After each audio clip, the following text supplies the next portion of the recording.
নমস্কার, কলকাতা ডায়েরি থেকে আমি শ্রাবন্তী বলছি। আজকে আপনাদের একটি নতুন ভিডিওতে স্বাগত। আর আজকে একটা অন্যরকম রান্না করতে চলেছি। অ্যাকচুয়ালি আমার তো করবেতায় বাপের বাড়ি, মায়ের বাড়ি অ্যাকচুয়ালি।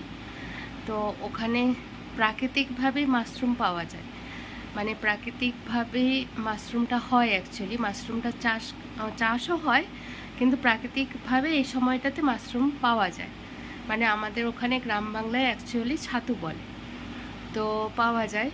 তো অনেক দিন ধরেই আমার একটু খেতে ইচ্ছা করছিল, এবছর মা পাঠিয়ে উঠতে পারেনি। তো সেই জন্য আজকে একটু বাজারে গেছিলাম। তো বাজারে গিয়ে ভাবলাম, যখন মাশরুম পেলাম, এমনি একটা মাশরুম পাওয়া যায় প্যাকেট করা, কিন্তু এটা প্যাকেট করা না, এটা হচ্ছে আপনার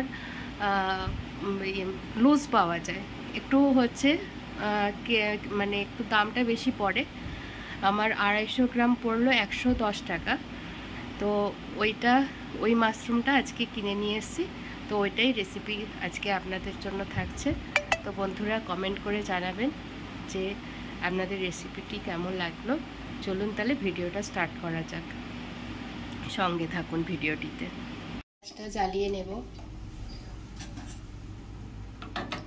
মাশরুমটা প্রথমে আমি জল দিয়ে ধুয়ে নিয়েছি।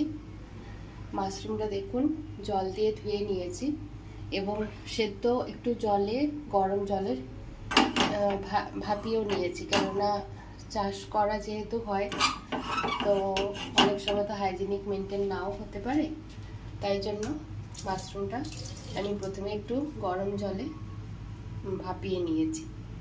এরপরে কড়াইয়ে সর্ষের তেল দেব। সর্ষের তেল, এটা অল্প তেলেই রান্নাটা হয়ে যায়। এটাতে লাগবে টমেটো, রসুন, কোচানো পেঁয়াজ আর কাঁচা লঙ্কা চেরা। কাঁচা লঙ্কাটা আপনাদের অপশনাল, যদি ঝাল খেতে পছন্দ করেন তাহলে ঝাল খাবেন, তাহলে লঙ্কা দেবেন, আর না হলে দেবেন না। কড়াইয়ে তেলটা গরম হয়ে গেছে। এরপরে থেতো করা রসুনগুলো প্রথমে দিয়ে দেব। থেতো করা রসুনগুলো দিয়ে দিলাম। এরপর কুচিয়ে রাখা পেঁয়াজগুলো দিয়ে দেব। পেঁয়াজটা জাস্ট হালকা করে একটু ভেজে নেব। পেঁয়াজটা জাস্ট হালকা করে ভেজে নেব, দিয়ে তারপর টমেটোগুলো দিয়ে দেব। দেখুন বন্ধুরা, একটু হালকা করে ভেজে নিয়েছি। এরপরে টমেটো, কেটে রাখা টমেটো আর চেরা কাঁচা লঙ্কাটা একসাথে দিয়ে দিলাম।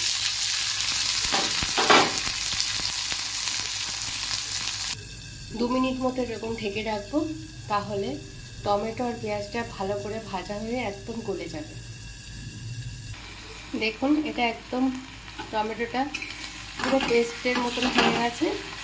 এরপরে আমি মাশরুমটা দিয়ে দেব। এটা রান্নাটা খুব সহজ এবং খুব সুন্দর খেতে হয়। এটা সবাই একবার করে খাওয়ার অনুরোধ রইল আপনাদের কাছে। এরকমভাবে করে খেয়ে দেখবেন, খুব খেতে সুস্বাদু হয়। কিন্তু এবারে অনেকক্ষণ ধরে এটা একটুখানি ভাজতে হবে, মিনিট 5 মতন এটা ভালো করে ভাজতে হবে, তাহলে মাশরুমের যে গন্ধটা সেটা একদম চলে যাবে। একদম ভাজা ভাজা হয়ে গেছে। এরপরে পরিমাণ মতো হলুদ দিয়ে দেব। এরপর একটু নাড়াচাড়া করে দেব।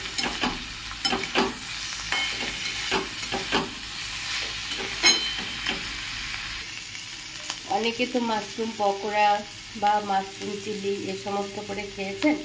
একবার এরকম মাশরুমটা বানিয়ে খাবেন, দেখবেন খুব সুস্বাদু খেতে হয় কিন্তু। এরপরে দেখুন একদম ভাজা হয়ে গেছে। তো আমি এখানে একটা সর্ষে গুঁড়ো, 5 টাকা দামের যে সর্ষে গুঁড়োর পাউডার পাওয়া যায়, সেটাই ছোটো বাটিতে অল্প একটু চিনি, 2-4টে চিনির দানা আর লবণ একটুখানি দিয়ে আমি ভিজিয়ে রেখেছিলাম, সেটা এর মধ্যে দিয়ে দেবো। এটা আপনারা মাশরুমটা এরকমভাবে ভাজাও খেতে পারেন, সেটাও খেতে সুস্বাদু হবে। কিন্তু একবার এরকম তরকারি মতন করে খাবেন, দেখবেন এটাও খুব সুস্বাদু হয় কিন্তু। ব্যাস, রান্নাটা আমার হয়ে গেল। আর আজ তবে এখানে ভিডিওটি শেষ করছি। দেখা হচ্ছে নেক্সট ভিডিওতে। সবাই ভালো থাকবেন, সাবধানে থাকবেন, সুস্থ থাকবেন। আর দেখা হচ্ছে পরের একটি ভিডিওতে। ভালো লাগলে একটু লাইক করবেন, আর কমেন্ট করবেন, শেয়ার করবেন। আজকে টাটা।